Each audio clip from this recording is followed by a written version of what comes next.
I want to thank you for being here this morning. I'm very excited about our speaker this morning. You should know, I'm a little embarrassed to say this.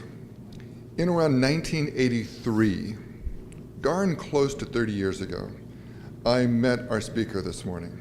And I say I'm a little embarrassed because some of you are thinking in your head, 1983, I wasn't born then. I was a graduate student at the University of Washington in 1983, and Bill Friedrich was my advisor, my mentor, wonderful man, very interested in child abuse, very interested in sexual abuse. And he said, I needed to go to this meeting because there's this lady who was putting together this meeting that was happening. I don't remember if it was once a month or once a week, but this was a regular meeting, and I needed to go with him.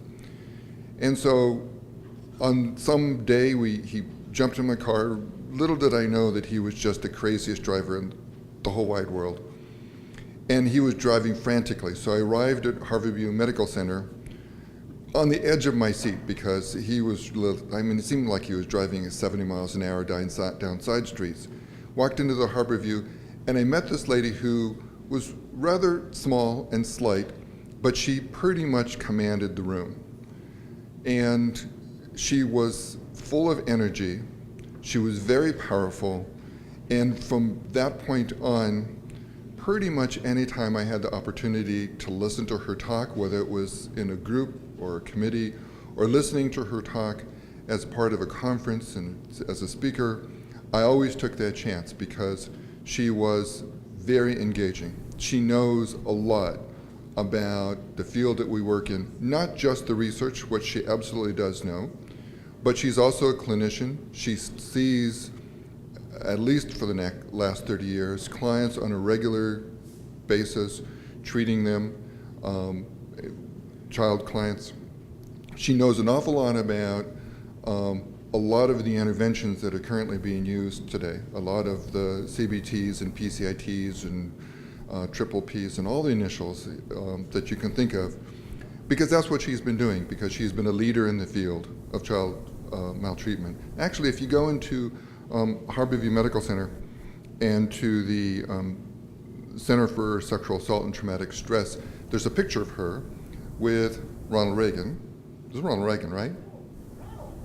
Who is that? Jimmy Carter? Truman? Bill Clinton, she says. I'm just going to keep going until I hit Roosevelt. Because she received a presidential award for her work in the field of child maltreatment. And it's very impressive. And so I'm very, very pleased to introduce you to Lucy Berliner, who will be our speaker this morning. We asked her to talk about pretty much anything she wanted to, and the title of her talk is PCIT in Context, Evidence-Based Practices for the Future. So here's Lucy Berliner.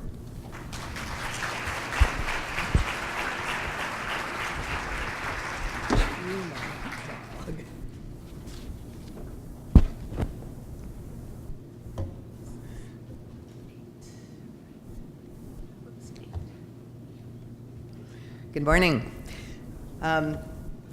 I've been trying to figure out actually why I'm here, given that I don't do PCIT. I've never actually done PCIT. I never will do PCIT. It's too dang hard. And I don't even like little kids that much. Relatives accepted. Only immediate relatives, actually, I've realized. So it really is entirely Anthony. And if somebody got up and said all those nice things about you, you'd probably do whatever he said too. Now, he didn't really go into the high point of our mutual publication career, since we're trying to desperately to find a copy of this article so that we could actually have it removed entirely from the canon, because it probably was written in 1985 or something, and it describes, in case you ever run across it, a therapy group that Anthony and I did with sexually abused boys. And I really think that, I don't think we were really quite on the track right then, since it was total chaos. And as Anthony pointed out to me recently, it probably didn't help that we thought we would offer some snacks to the children that involved, at that point in time, Coca-Cola and potato chips. And we realize you guys have kind of come far from that. I hope that this is why Anthony asked me to come, because this is what I'm going to talk about, and it'll be awkward if we're kind of off sync completely. But to talk about PCIT as an illustration or an example within the larger context of the evidence-based practice approach that is going to be I would say the framework for public policy and support for services in public mental health, as well as in a few other related arenas, and I'm sure you're kind of familiar with this in child welfare system. I mean, the current commissioner of ACF, Brian Samuels, in Washington, D.C., has made very clear in a very neat way that child welfare interventions should not just be about safety and permanency, they should also be about child well-being, and he specifically calls out the importance of making sure that kids and families in the child welfare system have access to evidence-based psychosocial interventions. In juvenile justice, they're already way on board about this because they discovered that the traditional types of interventions didn't really work for reducing juvenile delinquency, which is really the only outcome anyone cares about in the criminal justice system, and lots of kids, high-risk offenders, reoffend quite quickly. It's very expensive to deal with kids in the criminal justice system, and there's a direct and immediate cost to the community in terms of new victimization. So the juvenile justice system is far ahead of mental health and child welfare in committing to, if we're going to have rehabilitation as part of our mission, then we ought to make sure that the services are ones that actually work.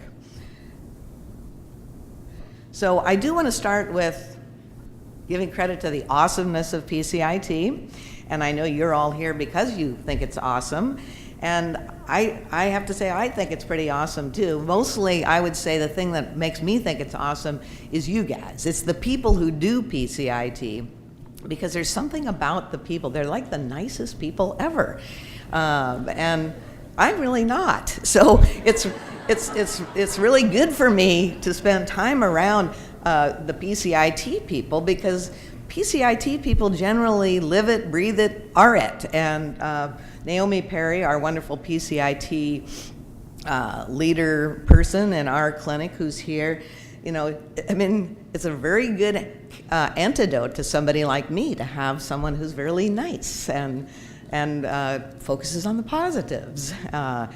And I would say all of the gang that I know, Nancy and Susan and Anthony, and it's just so nice to be around people who are nice.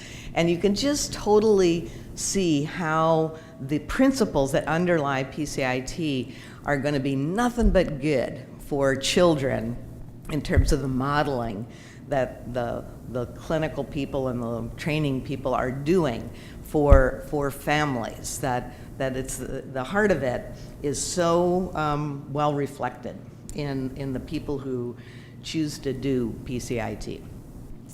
So you're awesome. But I do want to sort of, now I'm going to go in another little bit of a direction in terms of putting PCIT in a larger context out there in the evidence-based world.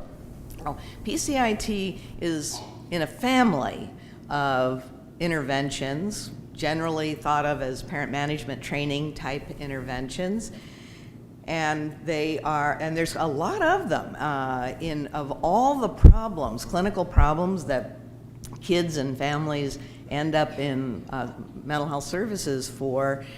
We probably have the best developed body of literature and intervention approaches for behavior problems, which of course is what PCIT was invented for. It was designed to address kids who had behavior problems. And it's quite in some ways, a luxury that we have so many of these interventions, because if you look at the clinical epidemiology of public mental health, maybe 15 to 20% of kids coming for care are coming because of where the chief complaint is a behavior problem. So anxiety and depression are equally common mental health problems that kids have that they end up seeking services for. And you can't really name as many programs when you get over into anxiety and depression, because we have in the parent management training, of course, we have the sort of the grand, I don't know, would you call it grandparent? Oregon Social Learning Parent PMTO, which is Parent Management Training Oregon, and that's Jerry Patterson and Patty Chamberlain and that crowd up there who talk about old. Those people are really old, and they started writing about this a really long time ago, and you can go right back and read some of the books, and they're just as right on and capture exactly what we see today. And of course, there's the whole incredible years, line of research. Carolyn Webster Stratton, who's up at the UW, and she's, got quite the operation going there, and empirical support for that approach. Then you have Rex Forehand and Bob McMahon's Helping the Non-Compliant Child, and Russell Barkley's version of parent management training. So, we have we've got a luxury in the sense of lots of options when you get to programs addressing behavior problems. I mean, how many people could name a brand name for a program addressing anxiety or depression?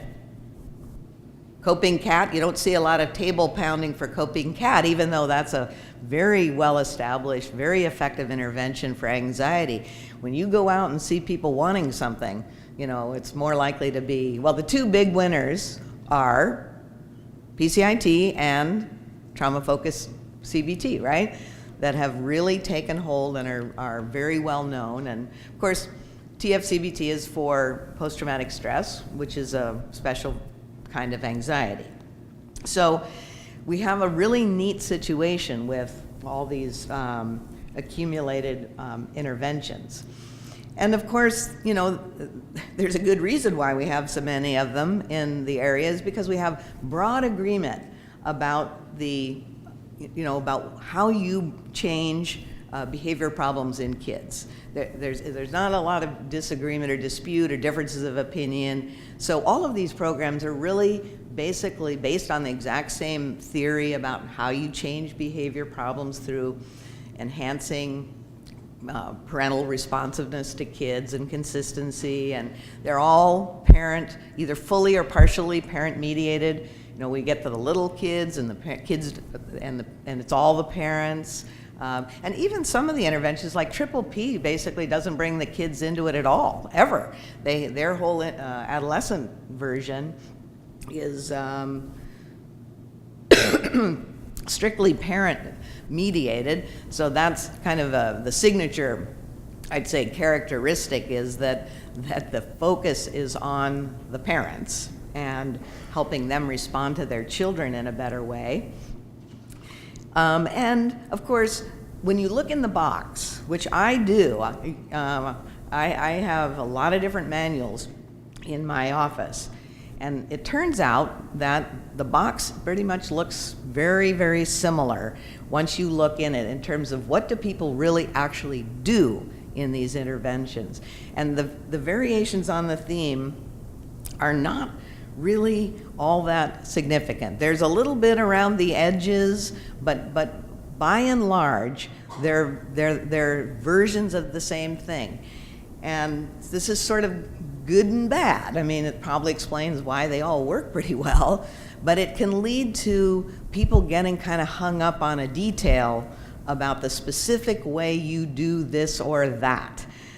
Even though you're trying to get to the exact same thing. And I have to say, I did have a funny experience a couple of years ago. where I was taking a training in a modular approach called MATCH, and the behavior problem element of it, it's Barclay's version, I think. And they've got a couple of very smart young gals from Harvard, because they work with John Weiss, who's one of the top guys in studying child mental health services. And they were teaching their way of giving an instruction, since all of these programs teach parents to be effective in giving instruction. And I have to say, this just goes to show I know nothing, because I can't really remember which way it was, and I'm sure you'll be the first to correct me about the proper way to do it. But they were giving it, saying, okay, now what you do is you count to 5 under your breath. See, you can see I'm going wrong here already before you do it. And I sort of raised my hand and said, well, but isn't that different from what they do in PCIT? Don't they count to 3 and do it out loud or something? So I don't really know which is the right way. But the point is, these very smart young gals from Harvard got up and tried to give us a lecture about how that really was a very significant difference, and that it fundamentally mattered whether you counted out loud or not, and whether you counted 3 versus 5. Now, that's silly. That can't really be really true, that the big thing distinguishing these two interventions is out loud or not, and when in fact the real reason for that, as I would understand it, is put the kid on notice that they have to obey, and give them a little bit of a time to get going. And this business of getting bogged down on the little detail is actually quite a problem for a lot of learners, because what they lose sight, because the leaders aren't making clear that the function of the component or the intervention, because they're so intent on their particular version of it, so that a person who doesn't have a lot of experience or grounding might really actually believe that that is going to make or break the thing. So I guess I really want to make the point. I'm certified in Triple P, as is Naomi, and it's very instructive to take some of these other classes to learn a little bit about how each one works, and the little variations around the edges, and that they all kind of seem like they're on the right track to get to the same end goal. So what really makes PCIT as special as it is? And I'm going to acknowledge that PCIT is quite special. It'd be foolish of me not to, given the audience. Well, I would say that the actual thing that PCIT really does that is actually quite different is the delivery method, which is basically the live coaching. In the moment, coaching the parent to do the behavior at the time. And even though most of the other programs, as I mentioned, they're parent mediated, they get the fact that it's not the kid, you're not taking the kid in the room and saying, hey, shape up. You're helping the parent do a better job of getting the kid to shape up. None of the other interventions actually have as a core ingredient of their delivery the live, in-the-moment coaching. So that is quite an advantage, I think. I think from a teaching method, it certainly sounds like that should actually be a better teaching approach. There's a little bit of bogged downness that goes on around this, and it's certainly something that we have encountered because we're very involved in disseminating evidence-based interventions into public mental health. And probably many of those of you may have run into this barrier, because the very first thing that happens is people get hung up on the equipment as opposed to the idea, just like the counting. The idea is probably what is meaningful, not whether or not you have the observation room and the special bug in the ear. And particularly, I don't really like those bug in the ear, because how do I find out about it? There's one missing, and it's $600. So when we try to live up to Davis, all it's is just nothing but money. So that could be actually quite a barrier for adoption when people hear, well, in order to have PCIT, we have to spend $15,000, $20,000 getting the room and the equipment and the this, that, and the other thing, which, as Anthony will tell you, our common mentor, Bill Friedrich, was doing PCIT basically in the room with the kid sitting behind the parent. Because he knew what the real idea was. He wasn't focused on the equipment and the mechanics of it. But so I do think that this is a unique contribution of PCIT that seems right to me, and certainly when we try to actually bring this idea into our training with the non-brand name parent management training things, is to the extent possible, can we have the parent practice it with the kid in the room? Not necessarily using your same methodology, but the idea of it. Now, one of the questions you might ask is, given this, well, what do we know about whether any one of these programs is better than the other or works better? And I would say it's an interesting situation because we really have almost no studies that have said, well, if we took triple P and compared that to incredible years, which would one work better than the other? And for good reason. That seems like that might not be a very useful thing to study because you have two already effective interventions. On the other hand, that is what people are going to be required to do nowadays. You can't go around comparing an effective intervention that everyone agrees is effective and to something that everyone thinks isn't, because even scientists think that you shouldn't withhold effective interventions from people. But I haven't been able to, maybe you guys know more about this, but this is the only study I could find that was actually comparing two parent management interventions, both of which are considered to be effective, was this study. And essentially it's comparing effect sizes because both PCIT and triple P have a lot of studies compared to others of these interventions. So meaning comparing how well does it work? Does it work really well or somewhat well?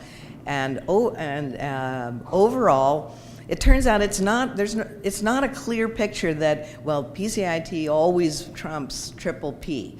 Because it turns out that certain versions of triple P do about as well as PCIT. PCIT has somewhat larger effect sizes for certain versions of it. So I would say that from the science perspective,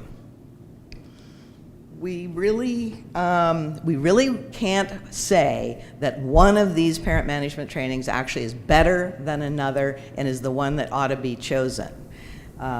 So I would say in some ways that is that's great news.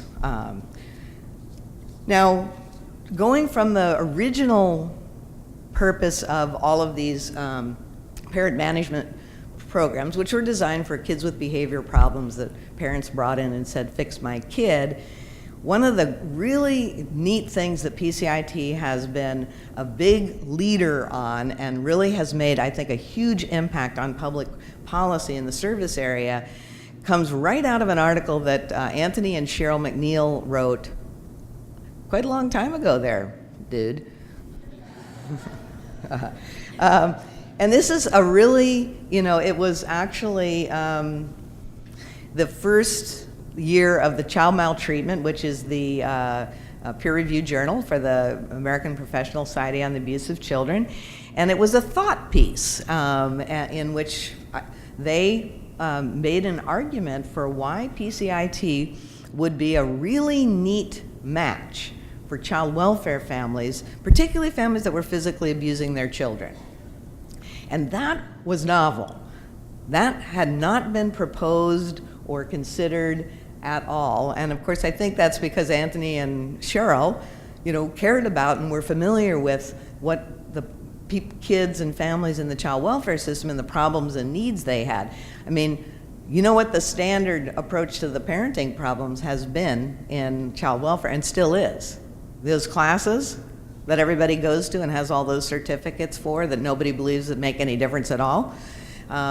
And so really, I think you have to, I mean, your fearless leader here is really responsible for putting out there the idea that PCIT, or you might say an evidence-based parent management training program, would be a really valuable thing to make available to child welfare families. And that point is even truer now, I think, because we now recognize that the child welfare system, basically that's the government coming into people's lives uninvited and telling people they have to do certain things or we'll take your kids away from you. I mean, to make it, you know, so if we're going to be doing that, we better darn well be offering them services that we actually know work for them. You know, and we are, in fact, just in the middle of producing through APSAC a report. It was going to call the evidence-based service planning. So a guide for child welfare to encourage them about why evidence-based practices and evidence-based principles ought to be the watchword for that child welfare families, because the stakes are so darn high and the context is not voluntary.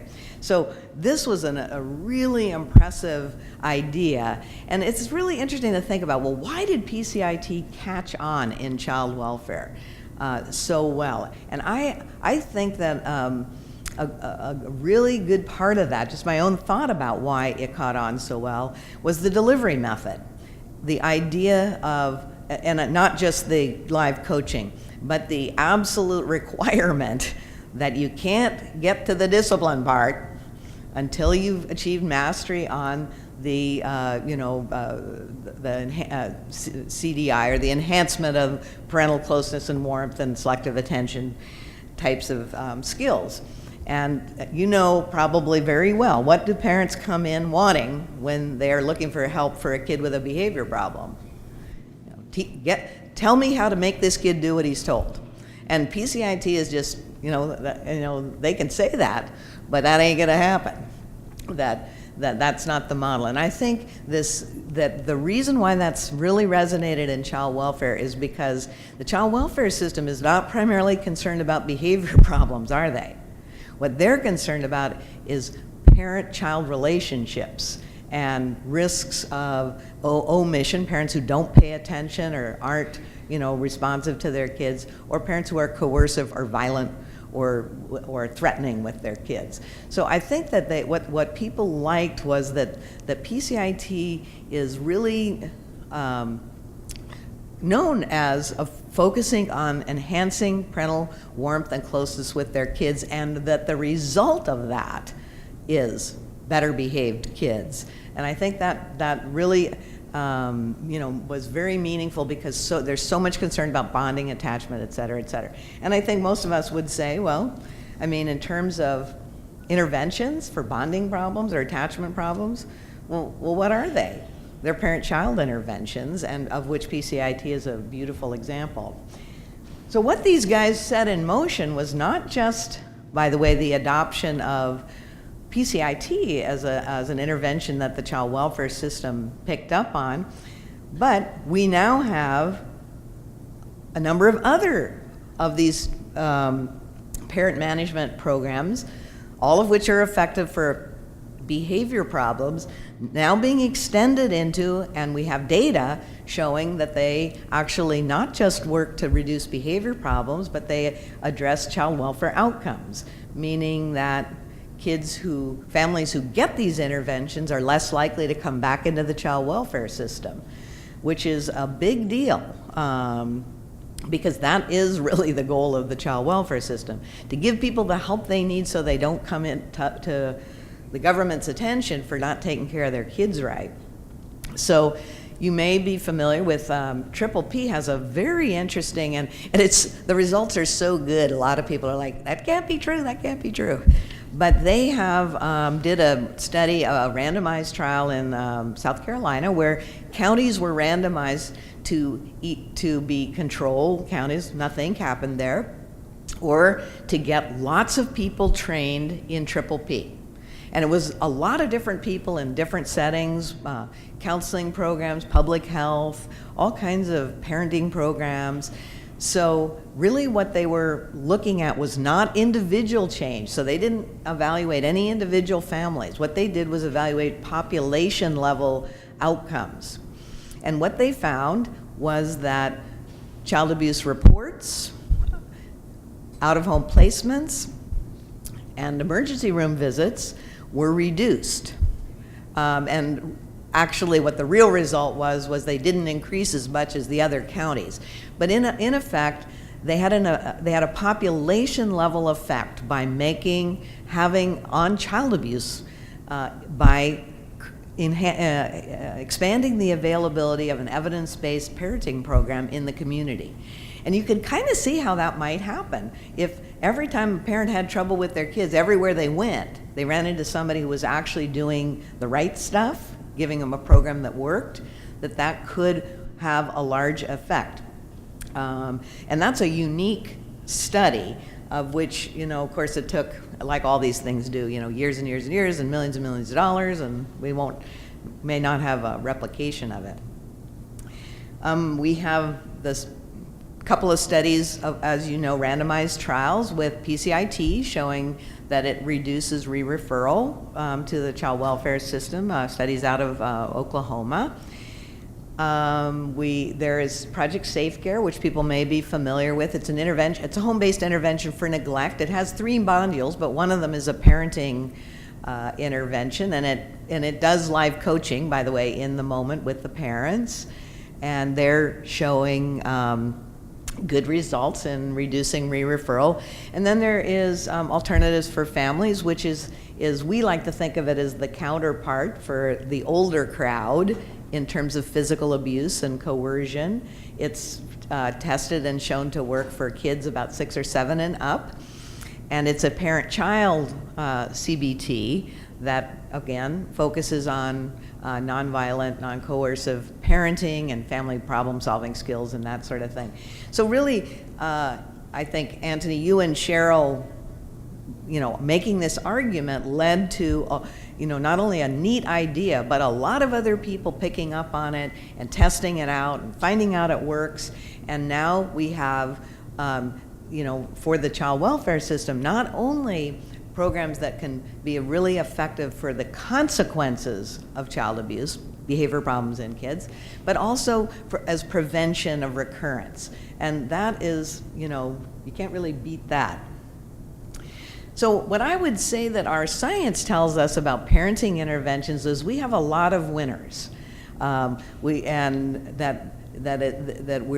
really are in a great spot now because we don't have to take a one-size-fits-all, or you have to have this program or that program. We can offer an array to a community, to an organization, to choose from. And of course, I think that a lot of people are going to choose PCIT for the younger set because it's, you're the proof that you've chosen it. And there's got to be a reason for that. Your organization or you said, this makes sense to me. I want to know how to do this. I want to make sure our clients have this. Now that kind of brings me, though, to the other side of this situation, which is, okay, now we have this great setup. We have all these things that work. We don't need any more new interventions. I can tell you that. We don't need more people in the academy making up a whole new package that's a tiny little twist for a tiny little group. And I can tell you somebody's doing that every day because I read the journals, and now we have we found out that CBT actually works for trichotillomania too. Those aren't new interventions, they're just new applications. So now we got the problem of we have things that work and they're not very available. Now, you guys in California, of course, are in a really nice position relative to a lot of other places in the country because of Davis and the training center and the investment in, figuring out and having ways to get PCIT out broadly. That is not really true in most parts of the country. This is somewhat unique, and frankly, the reality is, that PCIT for, let's say, all the kids who would meet the criteria is probably not available to every kid in every setting who should have access to something like this. I mean, it might be, and if you Californians want to convince me that you have solved this yet another problem in the world, I'm happy to hear about it. But if you have, you need to let all of us in on it, because the real problems we're facing now with evidence-based treatments is not, do we have them? It's how do we get them to all the places where they ought to be? And that turns out to be a lot more complicated. So there were a couple of really great articles in the last couple of years, I think that, and I'm going to refer to both of them because I think they get us thinking, and that's the point of this talk, is to get people thinking. I don't have anything to tell you about PCIT, obviously, but so this is more the, putting it into perspective. So Bruce Chorpita and gang he's at UCLA. He was in Hawaii, and he's kind of the grandfather of this whole idea about, hey, guess what? All these effective treatments are made up of components, and they're all sort of variations on the theme. And this paper basically talks about the problem we've got now is we've got too much. We got too many of these things and too many versions, and how are, it's sort of the downside of good news, which now we're in the dilemma of this choosing and how are we going to get them to people and that sort of thing. So what I'm interested in is basically reach. That means I'm interested in figuring out ways to reach more kids and families in need, even if what they get, even if we can't get everyone to get these, the full meal deal and the perfect version of it. I think once we have stuff that works, we have some of us, depending on your role, an obligation to see how far we can get that out to more kids. So I'm going to talk about a couple of the things that are kind of hanging us up a little bit now, and two that specifically relate to PCIT that I want you guys to get on. That's really the point of this talk. But the package thing means, what I mean by that is the particular combination, order, and amount of time spent on whatever the internal components are. So every one of the brand names has come up with, you do this first, and you do it for this number of times, and then you do this, and that kind of thing. Now there are a lot of advantages to packages because basically we know it's the package that works, and we know it's the package that's been tested, not little pieces of it. We know definitely, we have very strong evidence that sticking to the package will produce better outcomes, that when people don't follow the program, they tend to drift back to non-specific things that don't really make a difference for people. And for a clinician, in a certain way, it's a great deal because it's a roadmap. Do this, then do that, and do it this way. Now, there are some downsides to packages, which are not always fully discussed. When people start talking evidence-based, they always focus on the package as a package, but that's not really telling this whole story about what a randomized trial proves. A randomized trial, which basically, that's when the only difference between the two groups is one gets the intervention and one doesn't. So that it's the intervention accounting for differences. But in randomized trial, of course, it's not true that everyone who gets the tested intervention gets better and no one in the comparison group gets better. That's not what studies prove. What they're really saying is overall, the group who got the tested intervention got more better than the group that didn't. Which means that, of course, some kids who never got it, who got a control condition, a non-specific condition, they got better too. And you all know how that can be true because lots of us feel like we've helped people even though we weren't giving them a proven packaged intervention, because some people get better for lots of different reasons. So, and you have people who got the tested intervention who didn't really benefit by it. And I don't know exactly what your rate of improvement is in overall, what percentage of kids benefit. You have people who got all the benefit they were ever going to get after half of it. They never got a single point on a behavior scale better after that. So the randomized trial doesn't prove everybody has to get this intervention to get any improvement. So what we know is there's variability in how much people need, which components they need, and all of that. But we don't have it nailed down to the degree that we could say, well, use your own personal judgment on it. Obviously, clients are different in their level of need and how fast they pick up on things. And there's some ingredients to these interventions that we don't even know that they're accounting for anything. And I'll just give you an example from TFCBT, which is a whole different intervention. TFCBT, as those of you who might do it know, before you get to the trauma narrative part of the intervention, there's an extended period. It's not very long because evidence-based interventions never are, but where the kids are taught various emotion regulation skills. And the theoretical rationale for that is, well, before you start having kids talk about the trauma, you need to give them skills to manage their emotional reactions, because, of course, that's what TFCBT is for. It's for PTSD, which basically means distress at remembering. So it's a very good rationale. But there are several other versions of cognitive behavioral interventions that focus on trauma that aren't the brand name one, and they don't do that. They just go pretty much right to the trauma narrative part of it, the talking about it, the putting it into perspective. So, in fact, it isn't all that clear that those steps that are part of TFCBT are always necessary for every kid. When I first read one of the other versions of it, which looks almost exactly the same except it doesn't have those emotion regulation sessions, I emailed the authors and said, well, I'm interested to hear about it. And they said, well, we just didn't find that kids needed it all the time. I work with adults. Half of our clinic is adults, and we're dealing, we do prolonged exposure, which is a therapy for PTSD, and essentially you're going to the actual exposure, reliving it with thoughts and feelings by the second session.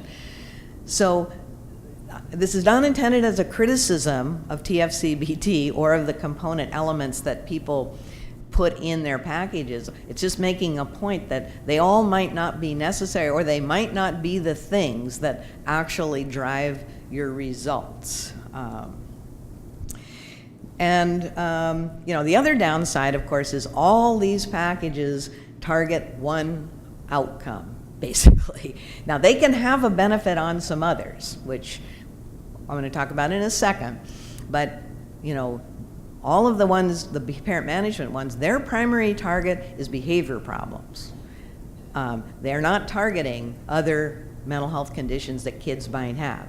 TFCBT, that targets post-traumatic stress. Now, it turns out it has a pretty good effect on depression as well, but the packages are not designed to have multiple targets.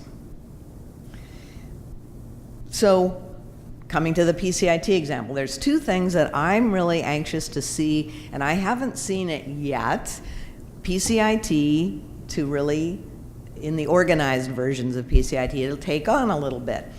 One is that it looks pretty clear to me from what research we do have, which are the studies out of Oklahoma showing that PCIT reduces re-referral to child welfare. Well, guess what? If you in the studies, they have shown that PCIT by itself does not do that for child welfare families without a motivational enhancement intervention that comes first. So in other words, as far as I can see, the science wouldn't support any of us saying, if you send this family to me who's physically abused their child, I can tell you that this intervention is going to lower the chances of them coming back in the child welfare system. Because without the motivational enhancement, they did not find the result.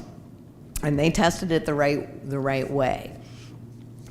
So I'm not and I've tried to get this going a little bit, but I'm not PCIT, so it's kind of like me knocking on the door, and I'm knocking again, which is PCIT as a movement or an organizational thing, where's the responding to this finding? See, this is an example of a package that needs another component to have an effect on that particular outcome. You may be able to, PCIT is going to reduce the behavior problems. That's pretty straightforward.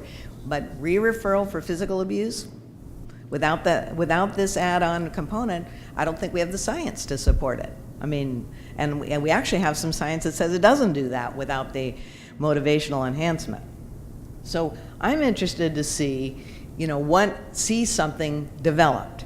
Now, the study used a 6-session self-motivational thing. I've talked to Mark Chaffin, who's the principal investigator.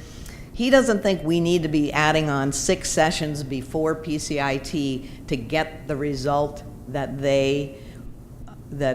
came out of this. The only reason they had the 6-session thing was because they had to have the study was comparing PCIT to usual care, and they had a 6-session introduction to the usual care. Now, to my mind, that's really odd, because what's the average number of sessions people go to?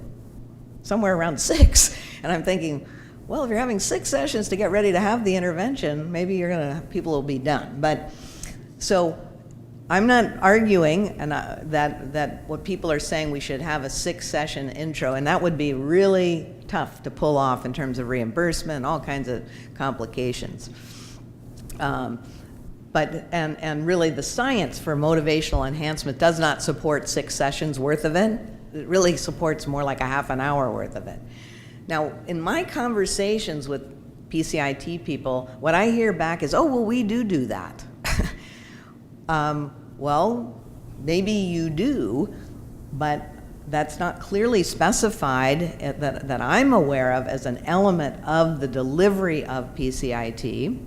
And I know there are psychoeducation or didactic sessions that precede the active, training, but motivational enhancement is not psychoed. Motivational enhancement is a whole world unto itself of very specific skills that are used to get ambivalent people to choose change. And it isn't just piling up the information about this is why it would be good for you. In fact, that is not actually effective with people who are ambivalent. That basically they'll start coming up with all the reasons why they don't need to change in that context. So I would like to, and this is quite a relevant issue in my state, because now we have a law preferring evidence-based practices in child welfare and mental health.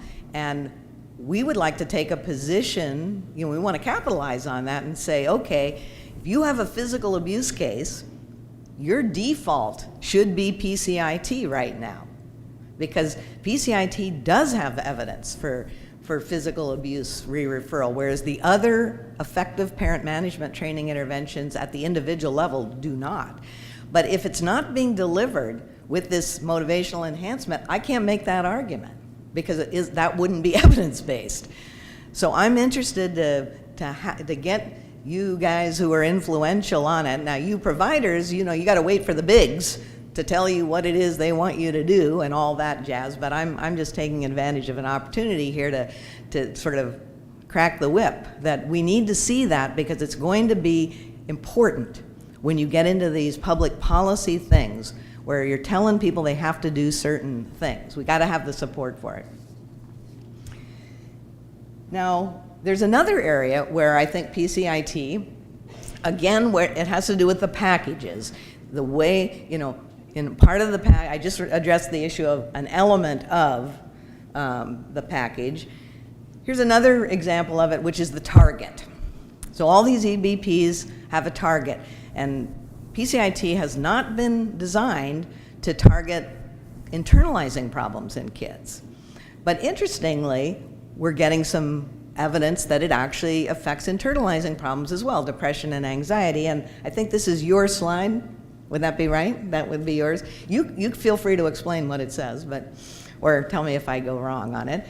But there's a paper on PCIT affecting depression in young kids, and on the Davis sample showing that kids who got PCIT got reductions on the TCYC, which is a parent report measure that includes assessment of post-traumatic stress and anxiety symptoms. Now, the idea that a parent-mediated intervention would work for internalizing problems in little kids is not actually new. A number of the evidence-based interventions for anxiety in kids are parent-mediated, and that turns out to be, and they've been shown to work. But I have a question about this. I mean, I think it's fantastic. In my mind, the fewer interventions that families have to go to get the result they need, that's an evidence-based principle. People shouldn't have to be going to 2 and 3 and 4 and 5, or like the case I consulted on the other day at a staffing, where the parent had, basically, I counted up 10 interventions on the list, of which there was a long list. Non-compliant, and she'd failed PCIT, and she'd, didn't go to this and didn't do that, and of course, and she was just our favorite kind of a gal, really hostile. And she basically, as I pointed out to them, I said, well, she's actually running the show here, as you might notice, because she's got you guys going. She hasn't done a darn thing, and she has her kids back, and your basic principles here. And I will say that I basically, my recommendation, I said, either close the case and just wait till it comes around again, or get rid of every single intervention that you've got on this list of mental health treatment and substance abuse treatment and anger management treatment and blah. And they wanted to double up. If she's not going to one parenting intervention, why don't we ask her to go to 3? That should work. I said, get rid of all of them, go back and do PCIT again, because that's the absolutely right intervention for that 4-year-old kid. And then I said, and call Naomi Perry, because she's a miracle worker, and if it can be done, she'll do it. But so I'm concerned about the idea of how are we going to integrate this trauma business into PCIT? Because here's the thing I'm concerned about. We think, over in the trauma world, that really the active ingredient for trauma-focused therapy is exposure, talking about what happened, coming up with a better way to think about it, and talking about it with your parent. Those are the elements.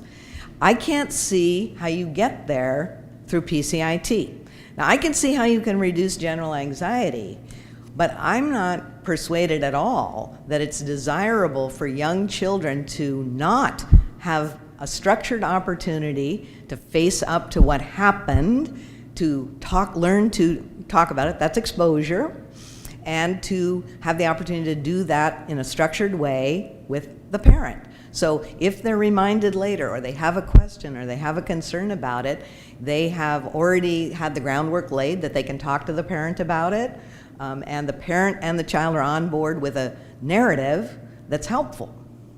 That, yes, that was a bad thing that happened, but we're going to go forward, you have strengths, I'm going to protect you, whatever it is. I'd like to see you PCIT people integrate a trauma narrative session or 2 into the service delivery model when kids have post-traumatic stress. I am not in favor of because now, what have we got now? Serial therapies. Right now, the option we have, if we want to be evidence-based, is, well, first they go to PCIT for 16 sessions, and after that, then we send them to TFCBT, and they get 12 sessions of that. That would be following the evidence-based package model. That's not the best way to go about it, because I believe it's true that a lot of the general anxiety type of problems are going to go down with kids through PCIT, and all they probably need is a session or 2. Now, that's going to be a real problem for PCIT, because that's departing from your standard model and your delivery method and that sort of thing. But from a point of view about what's best for clients, we need that. We need the way to integrate some of these things so we don't put clients in the position of serial therapies that may not be fully necessary. So those are my two things that I would like to see PCIT do. Deal with the motivational enhancement issue for physical abuse cases and figure out how to, in a structured way, address the trauma-focused element that doesn't require just choosing another package for families. Now, the alternative, which is what other people, which is what is going to take hold and is going to have, I think, a much bigger impact, is going to be the overall modular approach, which is basically you pick and you mix and match in a systematic way, but you don't buy a package anymore. You don't adopt a standard brand that's require the serial delivery system. And this is John Weiss and his colleagues and Bruce Torpeda did a study, and they compared usual care in public mental health, usual care, serial treatment manuals, so one for anxiety, then one for depression, then one for behavior problems, with a modular approach that mixed and matched based on the individual presentation of the case. And not only did the mix and match, come out with more favorable results than the serial packages, but the clinicians liked it much better and were much more likely to use it because they weren't required to follow a strict manual all the time.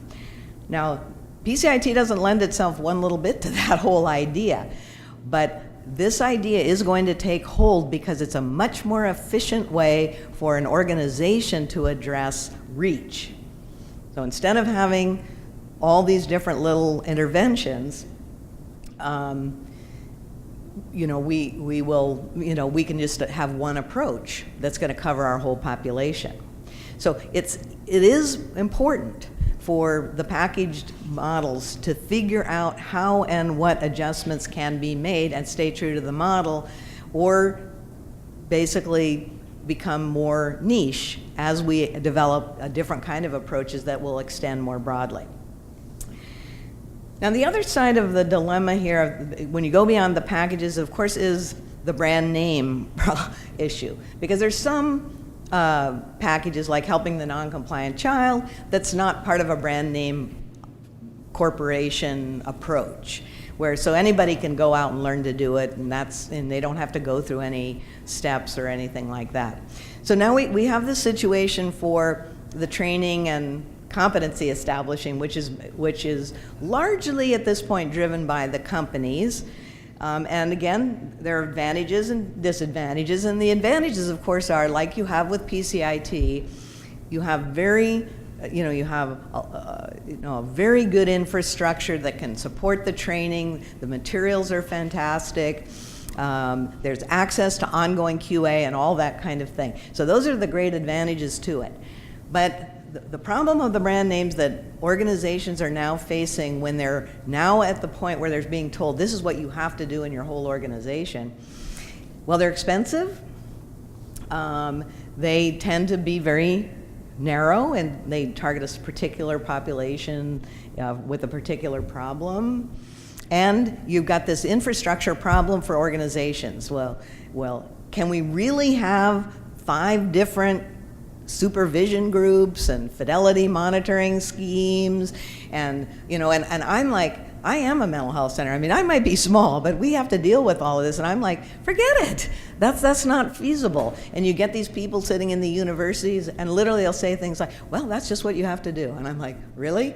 I'll tell you, we can outlast you in not doing something if it isn't feasible. So we really are, I think, somewhat at a crossroads of kind of thinking ahead to how do we address this kind of dilemma. I can't afford to have every intervention have a different supervision structure and fidelity and QA monitoring thing. I can't. And I don't think most programs are going to be able to do that. So we are going to need to have some really good creative thinking going on that doesn't require, I don't think we should require choosing, we're only going to do this, we're not going to do that. But if I'm in an organization and I've got to decide how to deal with this, why should I choose PCIT? I mean, from your point of view, and it could be anything. I'll tell you why I choose it. Naomi and all these nice people. I mean, we invested in it, we believe in it, we see it work. But if I were asked today to choose it, I might not. I might not, because it's a big investment. And it only reaches a relatively small percentage of all the people who come to our clinic. So we have adults and kids, and then not all kids have behavior problems. So I'm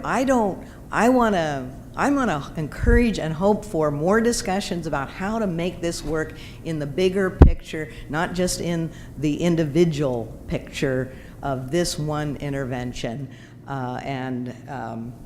And I know Anthony has thought about that a lot in terms of how to make the dissemination process one that's more welcoming and more feasible for organizations, and that's why you have so much of it in California, is so much attention to that. Now the other area, and this, you guys are so far ahead on it, I don't need to belabor it just to make the point. This is the other great article that came out. And this has to do with delivery methods, that only a very small percentage of kids who have mental health problems and needs actually get care, because we're stuck in a delivery model system, which is specialty programs that people have to go to. And most kids don't do that, even if they are available in the community. That isn't what people do. They don't go to specialty operations.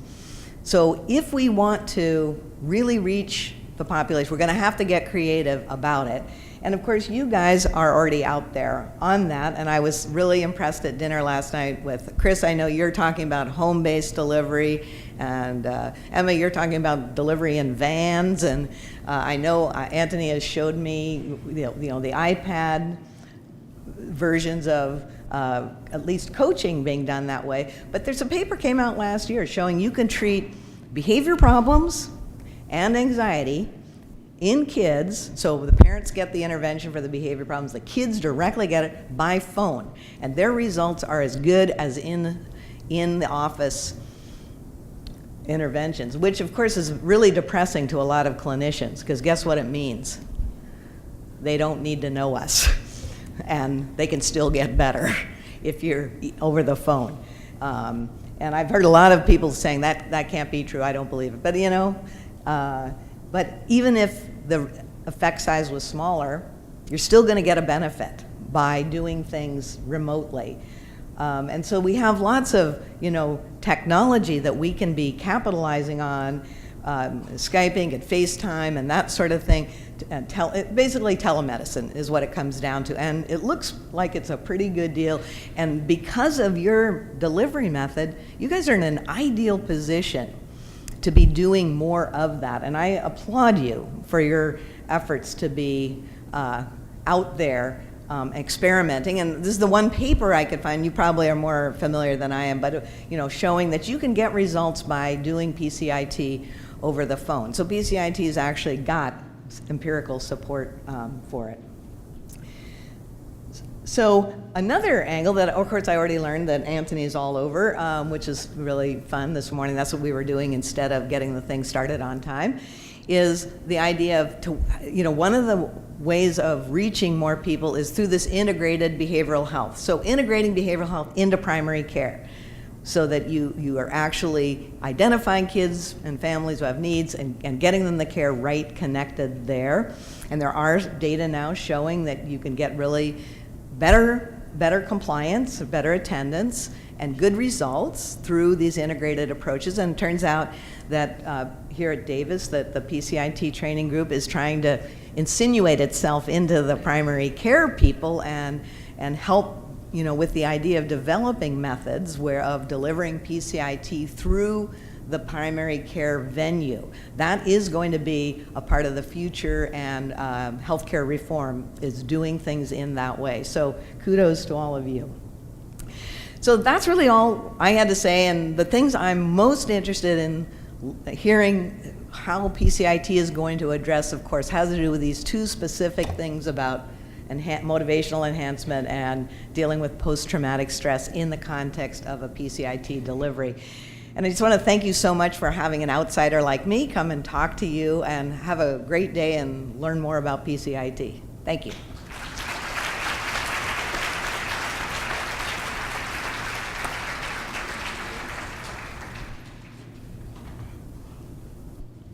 I'm going to lift this up a little bit higher. We're going to take a break in a minute, but I just want to say thank you, Lucy, for coming and talking. One of the things I learned a long time ago is when you invite Lucy to come and talk, she tells you what she thinks. And that's clearly what we got this morning. I think she probably was talking to Clinton, Reagan, or maybe even Truman, and she told them what she thought. And she's very much an advocate for children. And I think that's one of the things that we need to stay focused on, because there's a lot of things that we do in our daily lives, but the bottom line is, what do we do that helps families? So with that, I think it is break time. Thank you for giving Ms. Berliner your attention, and we will take a break and come back in just a little while. Thank you.